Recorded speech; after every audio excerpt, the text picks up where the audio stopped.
Hamza Almustapha is a former Nigerian Army major and intelligence officer who served as Chief Security Officer to General Sani Abacha, who was Nigeria's military head of state from 1993 until his sudden death on June 8, 1998.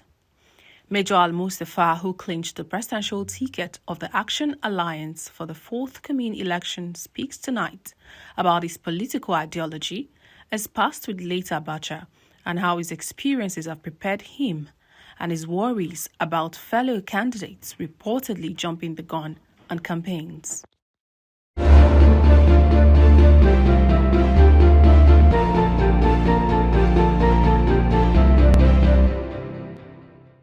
evening, Major. Thanks for coming on Talk Talk. It's my pleasure.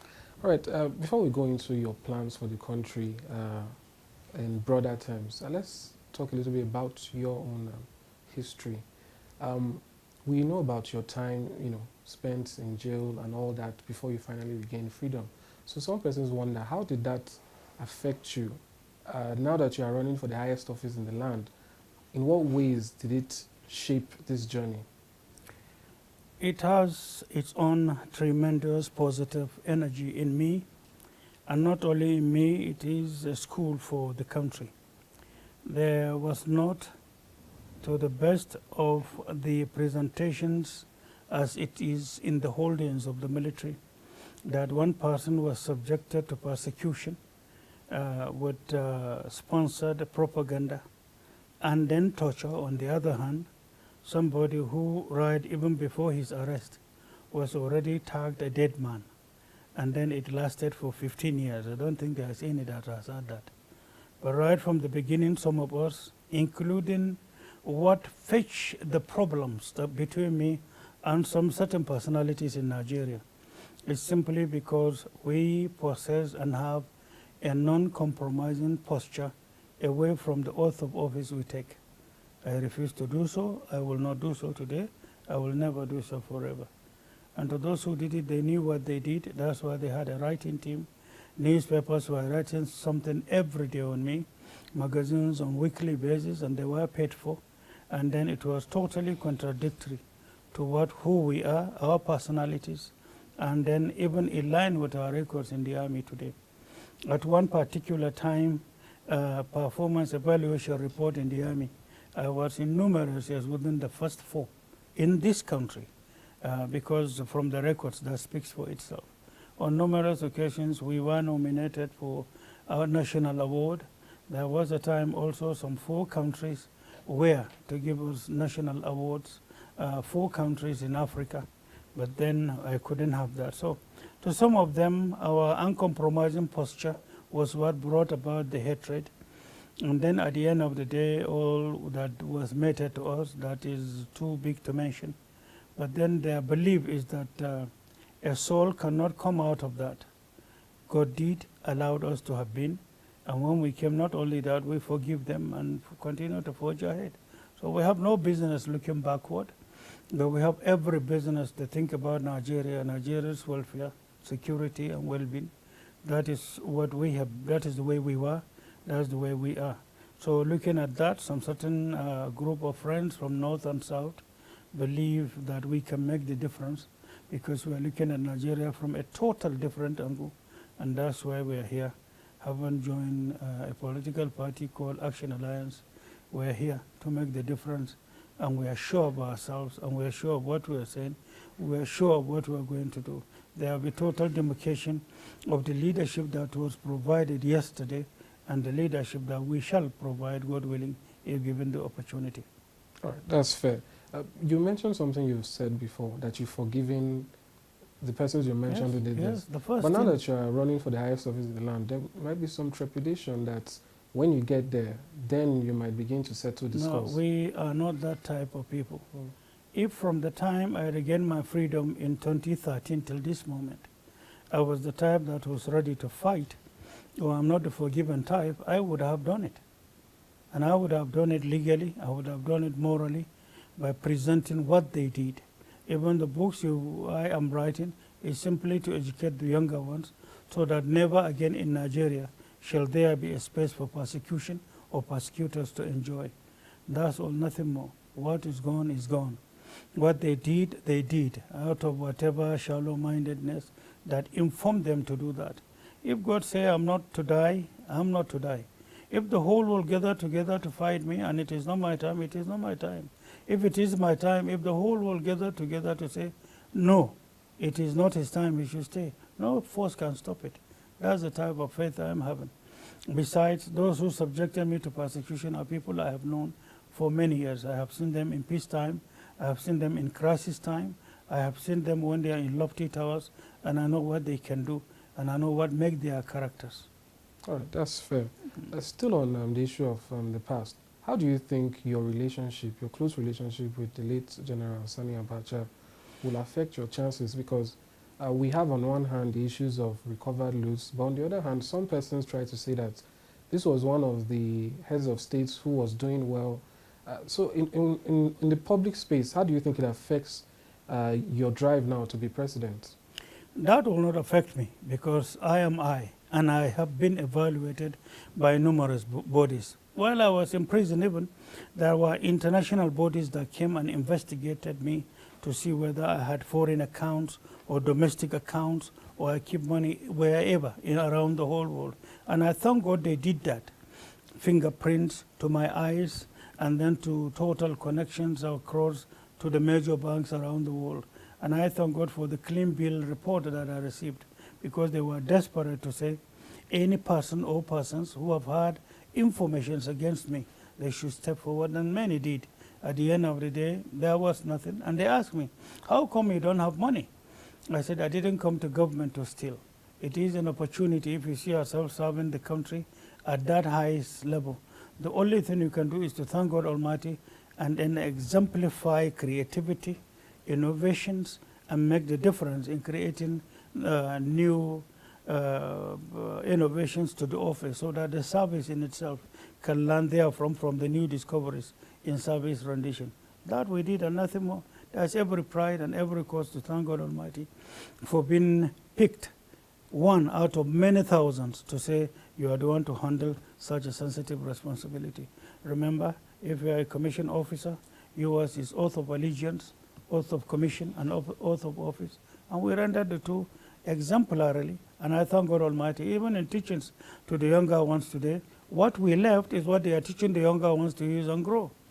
And then there is also the sad side of it. When I was being persecuted, numerous officers will used to say, if you like, go and sweat like Mustafa. At the end of the day, they will kick you out and you will have nothing. No matter who you think or your brilliance, that will not allow you to grow. So the best thing to do is just relax and flow along and rise until you attain whatever you want to attain professionally and get whatever you can get and then step out of the service. To me, that is the service to Nigeria. You see, so our persecutors have brought a certain test that is unfortunate to professionalism in Nigeria. That's fair.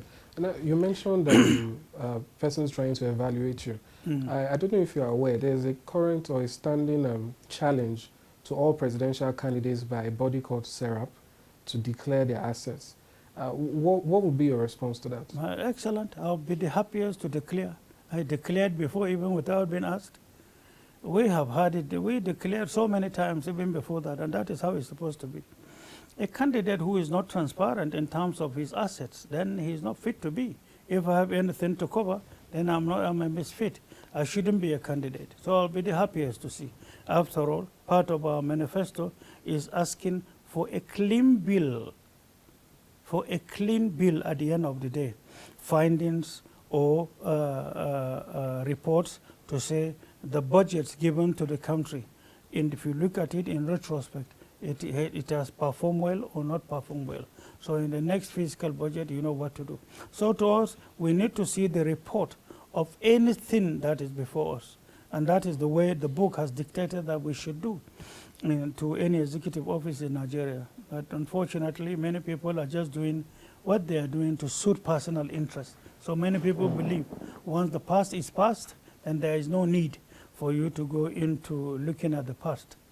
To us, that is disservice also, because that has promoted corruption in high places. It also has promoted distortion it also has promoted dirty budget politics in Nigeria. That's fair. And now, to go now into your plans, sector by sector, let's start with one of the major problems we have in Nigeria now, insecurity. After the Owo church attack in Ondo, where some bodies went in and shot at the persons there, some security experts are saying that Nigeria might be experiencing a new dimension of insecurity, in that different terror groups are now saying that Nigeria is fertile land, to run around, to run amok. And the predictions are that things might not be as it is currently.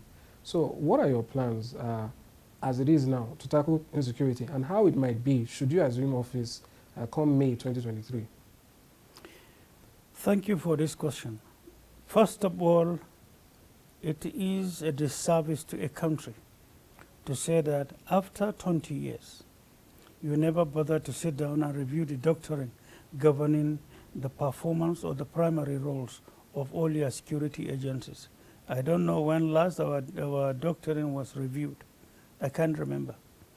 Number one. Number two, ordinarily going by your question, to say that in Nigeria's internal security problems, Americans call it low-intensity conflict.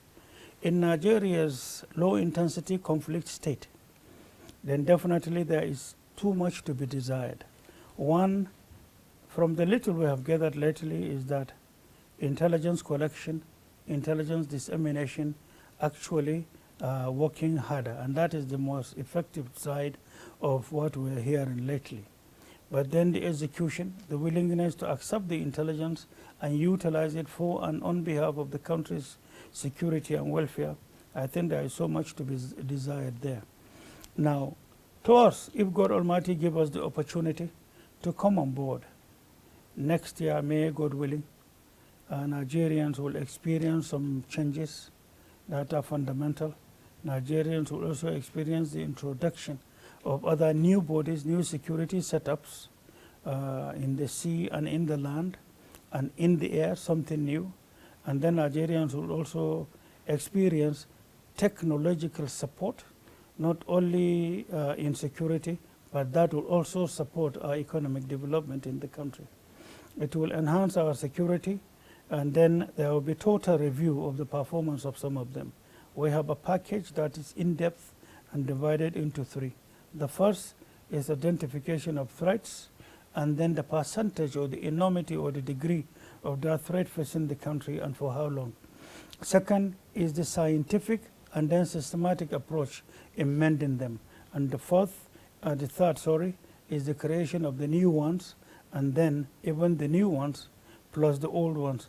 There is the issue of restrictions and demarcation of primary and secondary responsibilities of all of them, each one complementing the other. That is to say, in our scientific approach to it is to say that once one particular body becomes negligent to its own primary assignment, the role of the others will pinpoint at where the weakness is coming from or shall be coming from. God forbid we don't even envisage that. But what we know is, and then show off as a party, as a government, God willing, is to say that we have what we spent years working upon, and once it comes, it will be the pride of every Nigerian to say, I can now work free. I can now plan my businesses. I can now travel to any part of Nigeria I wish to. But then to get it done, we will do it according to the books, and then we will not spare nothing in getting it done. Because whosoever fails to secure his country, he is either a compromise, or he is lazy, or he is a liar, or a deceit. We are none of the four. We will do it, and we will do it. Right. So from what you're saying, you will be drawing on your experience in the armed forces. Experience is just a tiny little fraction. Knowledge. Even knowledge is a fraction. Research. Even the research as an individual is also a fraction. Now synergizing with international bodies and then agencies at home. Then looking at experiences elsewhere. Because what you are talking about today is the management of insurgency and the causes of insurgency on the other hand. So we're talking about known approaches to the principles of the management of national security as it is facing Nigeria today. And on the other hand, some other unconventional approaches that have to go concurrently in managing the situation. That's what I'm talking about. All right. In your previous interviews, you mentioned that you'll be moving to Sambisa. Yes, sure. Should you win, and also security will be solved within 6 months. In 6 months, we shall be in Zambeza, and I hope you will take our invitation and come and have breakfast with us. If you are scared, wear a helmet. See you there. All right, that's Sure. fine. But the issue now is, we have currently, the current administration is being headed by a former general. Right. And while he was coming in, he was campaigning on one of his key core promises was to end insecurity. Now, some persons wonder if a general, a veteran, a retired general, has had about 7 years before him. We can go back to President Olusegun Obasanjo. Those things were not as dire in terms of insecurity. We've had these persons at the helm, and for years it hasn't been done. How likely is it to be done within 6 months? Every government has a history. Mm. Its formation, personalities complementing it, and then the leadership at the top. Even also the leadership at the top has its own composition and the way it is restructured, or the way it is structured. The way you are structured and organized at the beginning, that is all will determine how effective orders will now descend down to layers below from the hierarchy. In this government, there are so many people who have sworn and taken responsibilities of providing leadership at different levels. Every Nigerian today comes up with his own evaluation and an assessment of their own performance. The president of the day, yes, a retired soldier, quite okay, but then what conformed the structure? If we are talking about security, who are you to blame today? Who are the national security managers of the country? I'm not the type that will give an evaluation of a government firsthand, but all I want is evaluate me, subject me to task. I will tell you what I can do, and I know I can get that done in 6 months. You see, if you treat security with the same spirit or with the same principles of managing politics and providing just managerial roles or leadership at whatever level, then that is a fundamental mistake. In security, you go by the books, and then you know no compromises of whatsoever. In politics, orders are there, but in most cases, it only floats around, and then it is only when you now continue to hammer on a particular point that it might probably descend. It's just like throwing a paper from a four-story building. The paper will continue to move and fly around and around before slowly it will get to the ground. That is how to manage politics. But security is a heavy stone. If I throw it and I know it will descend on a particular square, it will go to it from that distance. And that is how it is managed. And whosoever cannot conform with managing security from order one, then he is a misfit to be. If you trust him, and then he continue to bring failures to you, and then it begins to give people the latitude to say the leadership is weak, and it is those persons you entrusted with. And to us, if my shadow tomorrow is entrusted to manage or to take care of a particular sector, my own shadow, and then if it cannot perform, then I am ready to do without a shadow. All right, that's fair. Now let's talk about some aspects of insecurity that have devolved from something else. I'm talking about the calls for secession. We have in the East, we have the indigenous people of Biafra, a proscribed group now, and we were having a support, but it seems to have settled down now, the Yoruba nation and all that, people trying to, split, and then leading to militias being formed and all that. Is there any plan for political solutions? Take, for instance, how would you handle the case of the IPOB leader, Nnamdi Kanu, right now? How would you handle that? All this revolves around one tiny thing: institutional decay. When the institutions in a country cannot perform, people get disappointed. When they lose hope, nothing goes. And when there is no hope in the led, then the leadership will begin to have a problem. The essence of any leadership is the provision of hope where confidence is lost, and then vice versa. So where these two bipod, major issues are questioned under any leadership, then the issue of agitation or separatists will begin to. Besides, Nigeria is a country so blessed that there are numerous forces outside Nigeria and some ill-informed senior Nigerians who are ready to take that as a responsibility and to continue to champion it from the money being paid to them. You know, what many Nigerians are not aware of is the fact that there is something called external hostile agencies. They are just there when they are ready and identify a particular country. They now know what to do in identifying the weaknesses in this country from classes of personalities that makes the country. They invest in and then they cash it in, and when it begins to work, they supply them with all that is required to continue to create problems that is identified properly as pure insurgency. The case of Boko Haram for Nigeria from November 1999 to date speaks on how they were created, why they were created. And there are numerous Nigerians, unfortunately, there are so many organs of government also that are not fully aware, as at today, based on our own research, to know why was Boko Haram created and how much exploitative activities were there that has taken place for these 22 years, some months now, 1999 to date. People are not aware. So they do not know why you have a terror group aimed at destroying your country, killing Muslims, killing Christians, destroying mosques, destroying churches, destroying schools, destroying young ones, fighting old people, and they have nobody they cannot attack out of the influence of the drugs they have been supplied with. But these are fellow brothers and sisters as Nigerians. So if you don't look at it from this perspective and know what they do when the terror activities continue to hit a particular region in a country or concurrently regions at a time, then there is something different. What they do is to exploit you from what God Almighty has given to you. So it's just like you carrying honey, and then once the fly identify, it will make sure it buzzes proper, and other flies will continue to follow you because you are carrying what they want. That is Nigeria. You have all the riches around. So the seasoned flies from outside and inside are busy trying to take the honey that makes Nigeria.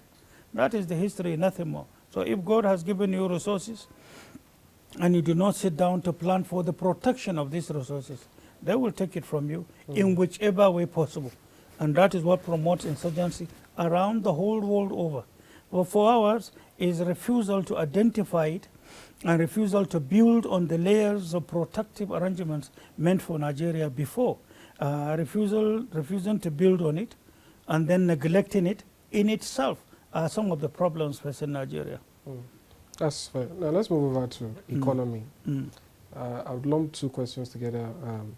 The issue of the debt profile. Now, any president who takes over from the current administration has to worry about how to repay or write off those debts or whatever. As at the first quarter of 2022, the revenue or the debt servicing has now surpassed revenue. It means we are not making enough to even pay our debts. Correct. How do you hope to fix this? And to add the second question, the issue of unemployment, especially amongst the youth, which also, in a way, adds to the earlier questions on insecurity. So how are you handling revenue issues, servicing debts, and also creating employment? I don't know of other political parties and I don't know of other candidates. But to me, this is an issue I am, not that I'm happy Nigeria has found herself in this situation, but to us, managing this will be done with ease. We did it yesterday. When in 1993, General Abacha came to power, there was nothing left in Nigeria. Even foreign reserve was less than $200 million. But we started there from. As young men then, we knew the amount of creativity and innovations we came up with, including some certain bodies that were generating revenue at home, and then some certain modalities of creating wealth from outside Nigeria. So it was like school for us. I tell you one thing with all sense of humility. If God give us the issue of managing the debt we have taken and getting the institutions to manage it and curtail abuses and waste, yes, we are sure we'll do it. In the shortest time possible, I know what to do.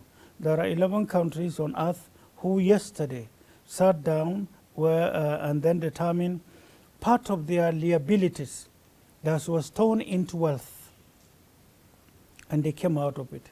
And these countries are among the topmost.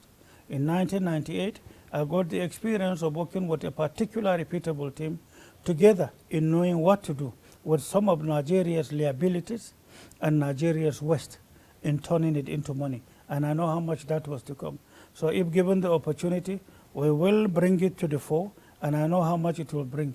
It will address unemployment, it will settle our debts, it will give us support, it will direct us on what to do for us to come out of where we are. That singular gesture alone. Besides, there are numerous ways open in oil sector, in the trade, in dredging River Niger and River Benue. We are going to have resources that Nigerians do not know, that Nigerians cannot quantify. In today, having satellites over our head, minus what happened with whichever one we have heard, there are countries we have spoken to that you don't have to necessarily pay it because there is too much overhead in the world. There are agreements we are having with some people and some countries who are ready to help us not only from the insurgency point of it, but in support of movement of ships, activities of farmers, activities of fishermen, reporting on activities across our borders and our ports. By that alone, you will be able to contain those who are moving in hundreds of thousands, expatriates coming to excavate things in Nigeria. Our borders are gateway to them. Some they come at the early hours, some come to spend days. They come to take precious stones and go back to our immediate neighbors with a special arrangement with the foreign countries that send them. Yet we have custom, we have immigration. One may say they are inadequate, correct? But then some of our findings have discovered that even where they man properly, this same of activities, the transit in and out takes place, and there is no record to show. So that is why we are not just talking. We are talking based on what we have discovered. So if we are settled with this responsibility, the debt management, unemployment for the younger ones, I would tell you, you'll be shocked. There are 10 million and 10 ways to do in getting our boys back to work. There is something called domestic dirty oil politics in Nigeria. The West is monumental. I'm talking of oil theft, and I'm talking of the people involved. I'm talking also of tax. If also we are to face tax collection properly, away from what we saw in the last 10 years, 11 years now, even before this government, what we saw are different things, and I will explain. There is something called actual tax collected. There is also something called tax collected, two different worlds.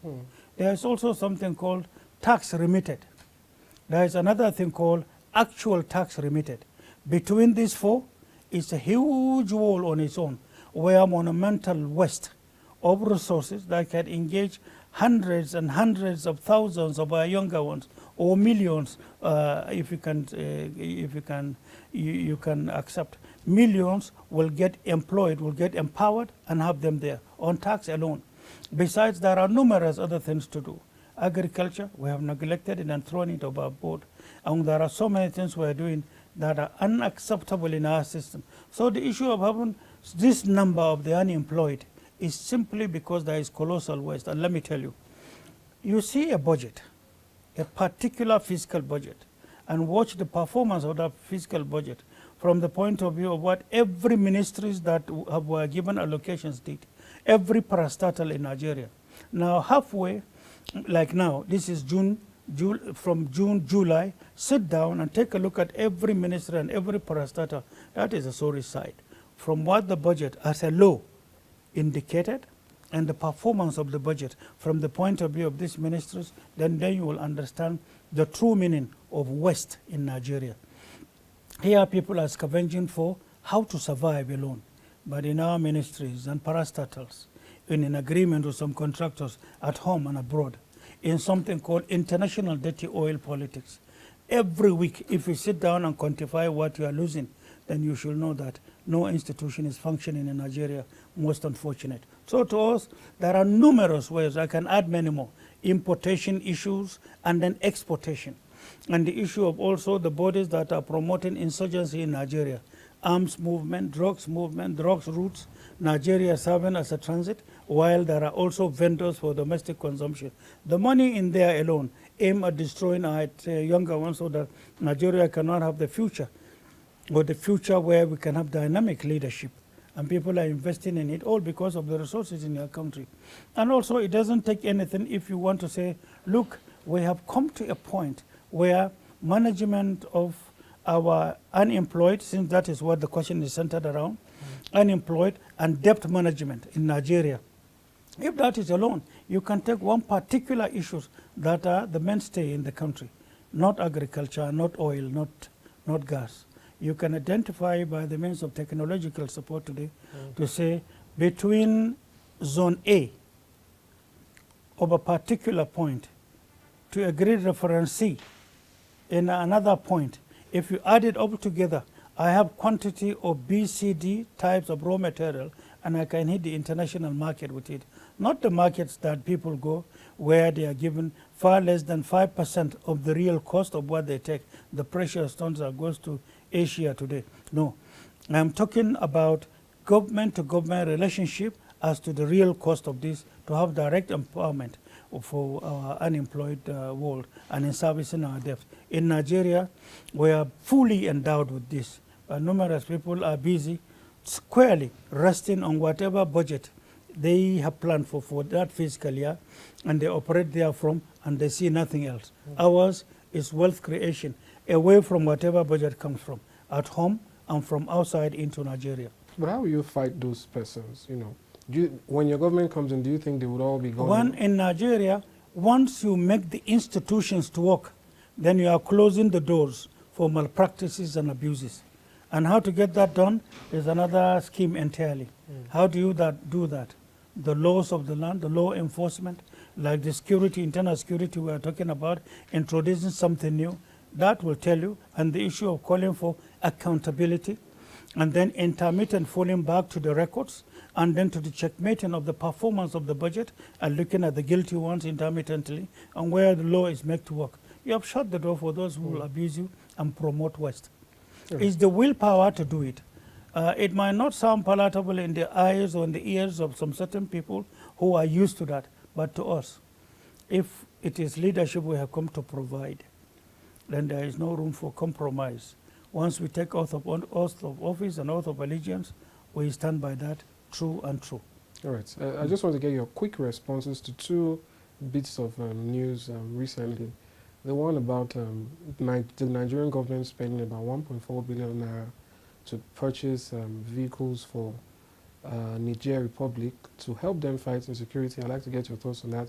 And also, just earlier today, the news broke that there are suggestions that from some governors egging on the federal government to increase value-added tax from, it was increased from 5% to 7.5. Now they are suggesting from 7.5 to 20%. And a lot of the comments we've seen over today is that people feel that the government keeps putting the burden of the economic crisis back on the people who are actually suffering.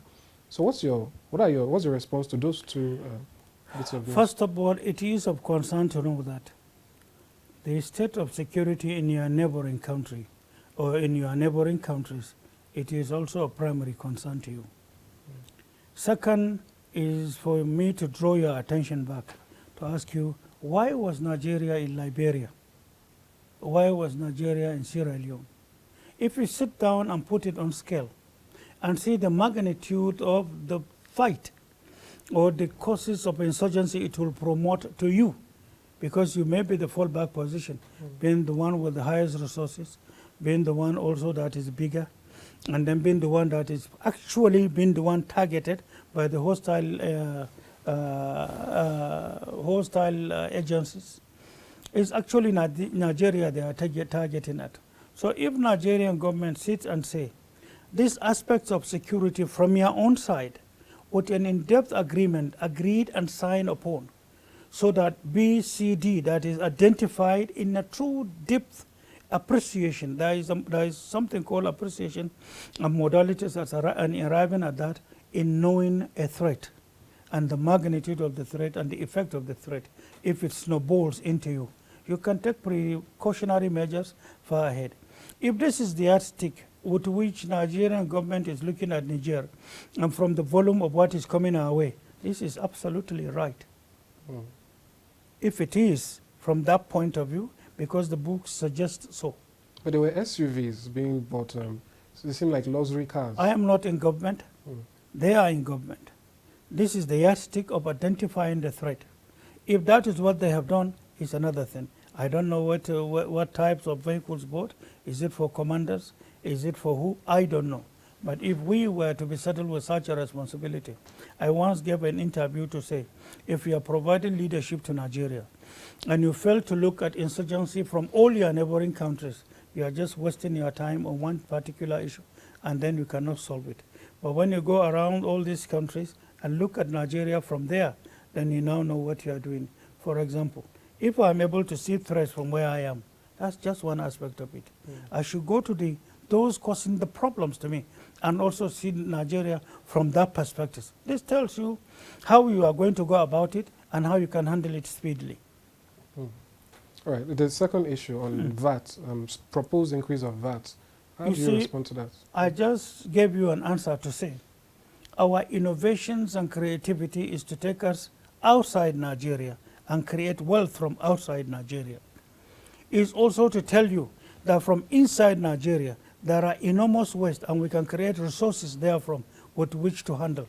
To me, there is something here I would tell you that many people might not agree. Debt servicing, debt management, debt taking for and on behalf of citizenry in a country.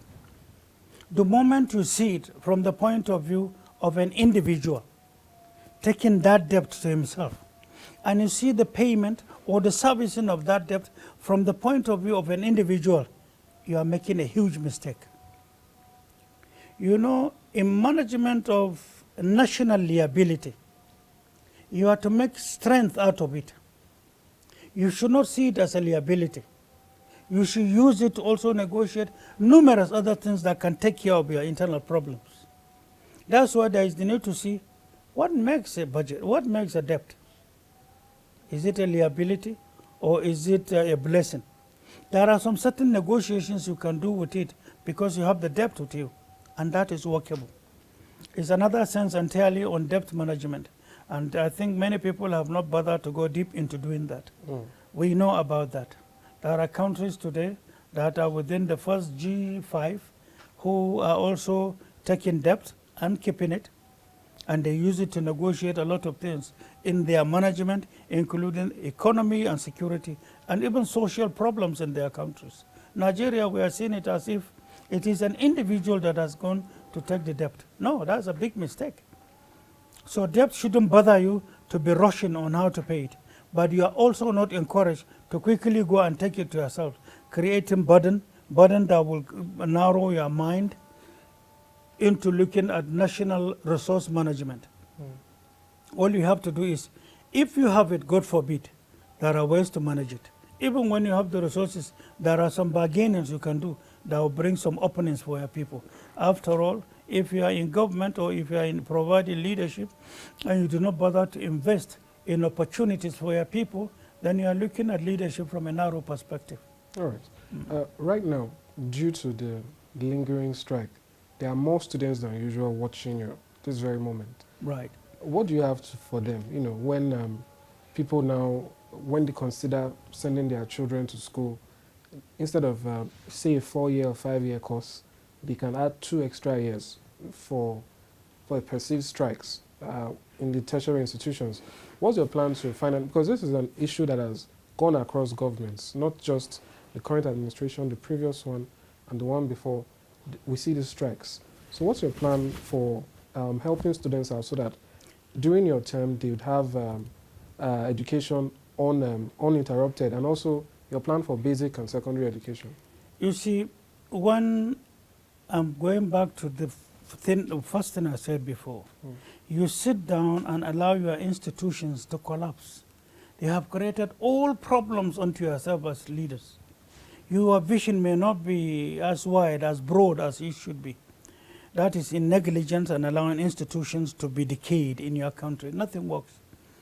But now that here we are where we are, if we are to continue in management of this issue, very disheartening, very disturbing to me, and then as it is enshrined in our own manifesto and that of our party, and then we also as seniors to our students, we find this very disheartening to say that our younger ones have to go through this in public education to be able to now seem to graduate and face their lives. This is very disturbing. First of all, I see one big mistake. If you are settled with leadership, negotiations for and on behalf of your children can take you to any level, but you should never allow negotiations to first be fractured because of personal ego, to be fractured because you don't want to be seen to be identified as weak, to be fractured because you do not want to be seen by your opponent to say he couldn't do it after all. What matters is, did you succeed in providing an uninterrupted education? At the end of the day, the answer is yes. Coming to negotiate not with pride, not with anger, not with hatred, not with ignominy. You now bring ASU. Teach them the danger of having breakages in our future leaders. They are human, they are ready. You can negotiate. Negotiations through discussions. That's why once you create a communication gap between any sector or between or among sectors in government, then there will be. Then every communicate, you know, in the past, communication gaps created numerous wars on earth. So the ministry is responsible with the bodies that provide the teaching of our younger ones are supposed to be in constant discussions with that ministry on behalf of the government, and on another hand, on behalf of the students. The students are the younger ones we must care for. And if there is any leadership that is toying with investing in the younger ones, then definitely it is an unacceptable thing.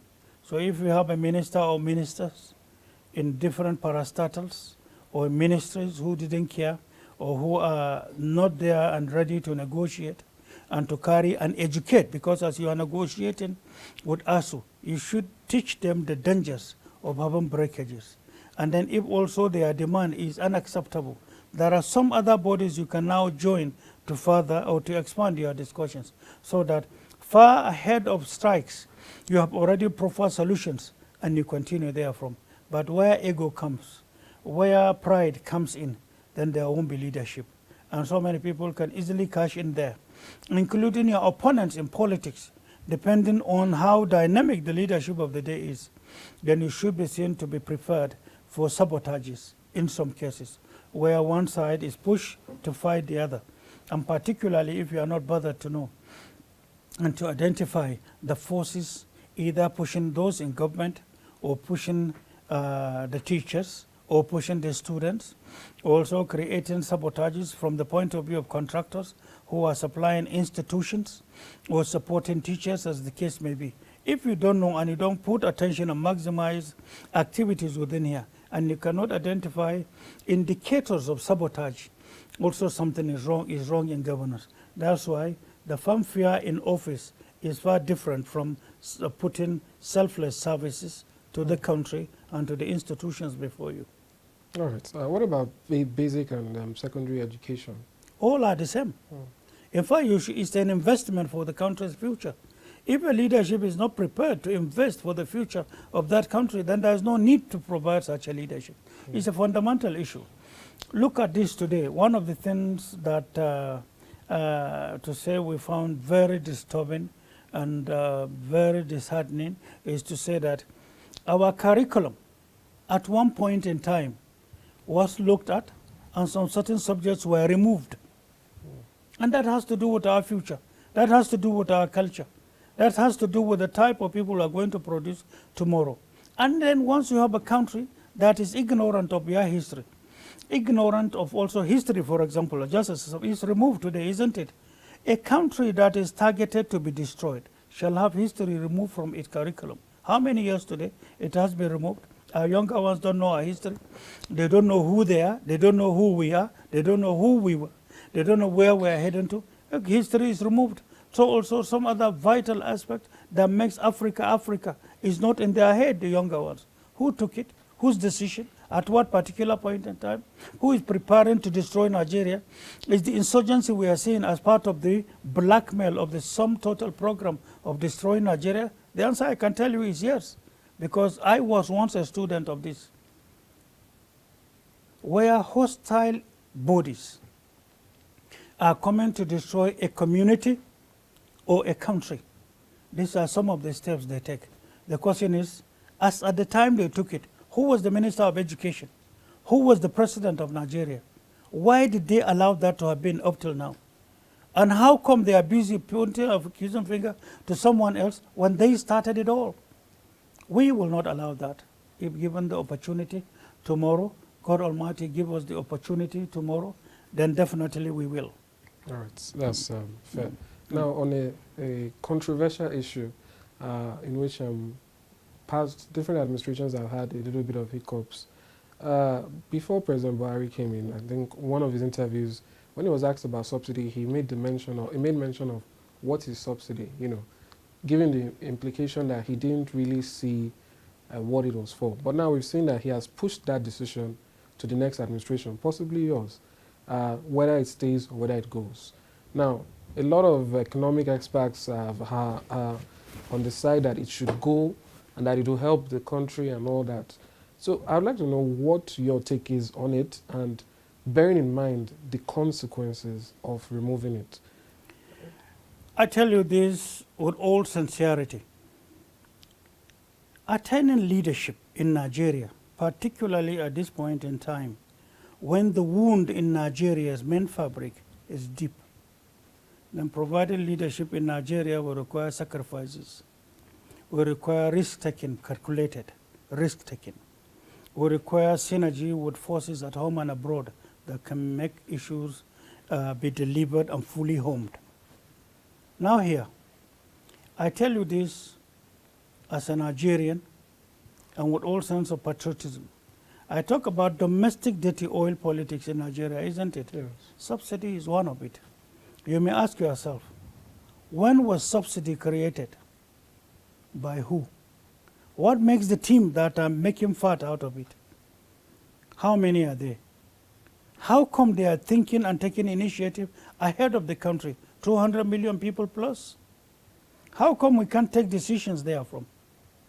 How come there is promotion of oil theft even every day, minus the subsidy? There are another discoveries coming up now. At the end of the day, see today, your capacity has been reduced to what, 1.1 million barrels a day. But what is your approved quota? 2.1, I think. 2.1. But you can't produce, so you are losing 1 million away, and even out of it, you are hardly producing 1.1, plus the subsidy. How can you see your wealth? How can you see, and that's your mainstay, this is your economic mainstay? It doesn't make sense. So look at me carefully. We have an in-depth plan for this. The question you may ask yourself is, what is that dominant force that is promoting domestic dirty oil politics? Who are their associates outside Nigeria? How come a whole government meant for the people cannot? The question is, what makes that sector rotten? Another question is, what is the name of that institution or group of people that will tell you how much you are making from the oil sector every day in Nigeria? What are their names? Who are they? How come you are an OPEC country operating differently the whole world over? And how come the laws governing that sector in itself is reduced or rubbish thrown to the trash? How come that leadership is afraid to do what is right for the people? You have sworn to do it. How come you are afraid? The question now you may ask yourself is, should we go into taking census of those involved? That is one of the major tells of the unexpected in Nigeria. But the question is, are we the type that will compromise our oath of office? Are we hypocrites? Are we telling Nigerians lies and coming to do the other? There are systematic ways of doing things. And a country without law, without institutions, is a country that is gone. And ours, part of it is revival. The country will be revived for and on behalf of this generation and generations to come. You see, the guts to do what is right is a gift. I know we did it before. We were hated by some people. Partly took some of us away. We were to be dispensed to it. God refused it. So we believe we are with God, and we are honest and sincere and to us looking at all OPEC countries, looking at the whole world, Nigeria with all these vast resources, it's a fundamental shame to our country and to our future. And to say that there are elders today who have refused to do what is right, but they came to exemplify what greed is all about. For me, of me, by me, to me. And everything is for them alone, and nothing to the country, nothing for the future of the country, nothing to do with our education, nothing to do with our security, nothing to do with plans for our future, nothing to do with supportive of growth development measures for the country, nothing to say that we are rebuilding Nigeria for the world to come here and invest. And with that, everybody can make all the money he wishes to. With the resources in Nigeria that we know about, there is no need for us to maximize greed from any person or persons or groups and their associates in destroying Nigeria as much as we have seen. So when we come, we pray the younger ones will open their minds and understand we are here for their good. We are here for their future. They will fight us, we know. They will refuse us, we know. They will call us names, we know. They will spend what they have because they are richer than government at the surface. But we know what is before us. We have a program for Nigeria, and then drawing from numerous sectors for and on behalf of the country, and nothing to do with ours. We will make the sacrifices, and God willing, we shall be recorded on the right side of history. All right, that's fair. But to prod a little bit more, does that mean you would be removing subsidy? That you will see. We are coming to rehabilitate. We are coming to correct. The moment I say institutions will stand, you exactly know where I'm heading to. There are things I will not talk now, but when 28 September kickstarts, all candidates will be crisscrossing as to who stand for what. That is another time, so I'm strategically holding raw talk on that, but I have spelled out our direction. All right, that's fair. And now let's move over now. I think we've got a good handle on your policies and your plans. To more political matters now. You're with the Action Alliance, not known to be one of the big fishes in the game.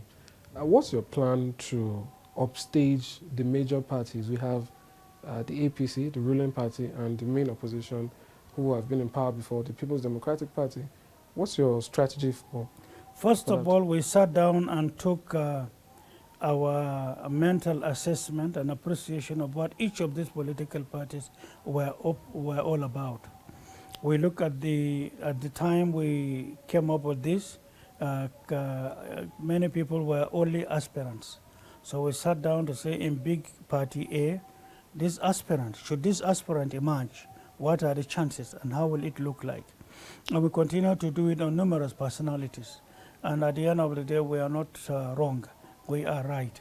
And so if you look at the qualities and the character, whether it is reliable or dependable of candidate A on one hand, and then look at the society and see the pains in the people on the other hand, and look at the hopelessness in our population on another hand, and if you look at also the awareness and education and the preparedness for people to do otherwise on another, then you get to know that this time around, the issues of having a smaller party or a bigger party doesn't arise. Put all this into perspective and take a look who will rise. Here is character, is integrity that matters, is the depth of your plan to bail Nigeria out. We can hit our chest to say we spent many years doing quite a lot in having the documents we have, and it's not, we hate anything fiction. We are not into rhetorics. We go for realism. If it is workable, it is workable. If it is not workable, it is not to be contained in our documents. And so we thank God Almighty for our discoveries, our findings, and we thank God Almighty for those with whom we have worked from outside Nigeria and those who have worked in Nigeria. That's why we are able to know the monumental waste from our ministries and parastatals, looking at the domestic fiscal budget in Nigeria alone. So to us, just sit down and trust in us and know that we are not the type that comes to talk because we want to attain power. Then we are deceiving people. We tell lies. We canvass for votes. And what we know, we lack the capacity to just get things done. But we come to convince people to do. What they do in most cases, the deceits, is to complement the little they say with money. knowing that people are fully pushed to the wall. They don't have the money. That's why in our own awareness, in the name of God, whosoever gives you money, take it. But there are qualities you should look at from all the parties and all the candidates. Open your eyes, think deep, consult around before you now arrive at the wrong persons that will further destroy this country. Because the greatest mistake we will do this time around is to hand over Nigeria to those who believe stealing is a routine, to those who believe destroying our institutions is a routine, to those who believe they are bigger than the laws of Nigeria, to those who believe they are bigger than institutions and law enforcement, to those who believe they have the backing of some foreign countries and they have all the money, all that it takes. Any person you see with some of these qualities, and on the other hand, any person you see with double passports or more of paying allegiance to other countries now coming to rule you, and you should know that you are destroying yourself. And you are to be blamed if you come shooting yourself on the foot. First of all, you may ask, before they came to power yesterday, who were they? How much have they had? Soon after power, what sort of personalities that they came up with out of power? And even since they left, what sort of investments do they have in Nigeria? And even all the major economic and social problems in Nigeria, how much investments do they have? The oil subsidy you are talking about belongs to a particular class. There are candidates who are deeply involved in destroying Nigeria every day. But why don't we see that? Where are the intellectuals to x-ray it and teach the younger ones and teach the general public the dangers of having such people, even encroaching into politics alone? For the mere fact that there are people who have invested in destroying Nigeria, in destroying or investing in the ills identified as the major obstacles in Nigeria's growth. The fact that such person or persons are even in a political party, it has just killed that party alone to a serious mandate society. How can you, even chimpanzee, you can't cheat chimpanzee twice. If you now lay a trap and deal with chimpanzee, you know forever chimpanzee will never fall back there again. Then how can such people who come, this is an election year, they tell you lies, they give you little peanuts, you vote for them, and then 2 days after, you come crying, holding your head, and another election will come, they tell you the same type of lies, they now give you peanuts, you are back again. Are we saying chimpanzee is thinking better than human beings? No, we can't accept that. So enough of deceit, enough of lies, enough of people destroying this country. And I'm saying this boldly for and on behalf of our younger ones, all the poor men and women in Nigeria, all across. That's why sometimes such people, you know what they do? They create literature in creating mutual suspicion between Muslims and Christians. They create mutual suspicion between regions. But you will never see them creating mutual suspicion within their business cycle. And within their business cycles, there are Muslims and Christians. There are Northerners, there are Southerners. But because it is their personal gains, that remains intact. But any other aspect of Nigeria, they know how to create friction. This one will hate this one will hate this one will suspect this one will suspect this. All for them to continue to milk and lead Nigeria in a very fraudulent manner. They take your wealth and they call you slaves. They take your wealth, they call you bad names. They take your wealth and call you animals. And I gave you an example with a chimpanzee. Check it and see. What makes a chimpanzee? All right, to end it now, very quickly, we're almost out of time. You've kind of spoken about the major parties. What about others? You know, everyone is trying to get that third force, because we've had the APC, we've had the PDP. Now people are clamoring for a third person or a third party that, you know, is fresh to the scene. Now, what's your assessment of those in your own region? I'm not talking about the APC or the PDP now. What's your thoughts on the Labour Party's Peter Obi, the NNPP's Senator Kwankwaso, SDP, and all that? Is there any hope of a coalition? Well, we're inching towards the 28th of September. The provisions of the new electoral law speaks for itself. Whichever party wishes to say we are weak here or weak there and we intend to take decisions A, B, C, D, they are on their own. Action Alliance as a party does not believe in making noise before the time. If you look carefully today, these political parties you talk about are already campaigning, and that is a capital offense. INEC is saying nothing to them, and that's unacceptable. And not because other parties are not watching, but why should you be campaigning every day? We are all waiting for the 28th of September, being obedient to the laws of the land is to obey the law and work with the law. If I'm reckless with the law, why should you entrust me with leadership? Why should you vote for me if you see me doing wrong things? Then it shows I'm a misfit, I'm disqualified. Why are they campaigning? The same INEC said so. Is INEC promoting them to be so? Are they better than the other parties? Do they think they are more rooted in the country than other parties? That is unacceptable.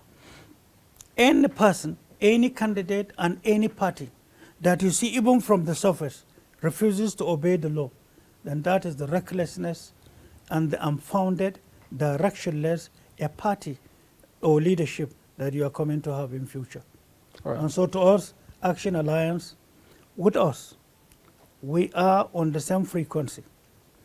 The same manifesto of the party is also the same manifesto we share with the in-depth researches that form our own manifesto in different layers for and on behalf of the country. So each party should be assessed on its own merit, their conduct, if they have, their integrity, if they have, merit on respect of the law and rule of law, if they have, lies telling to the people, if they are honest and they have the integrity, or storytelling to be able to deceive the younger ones, follow some people whom they know.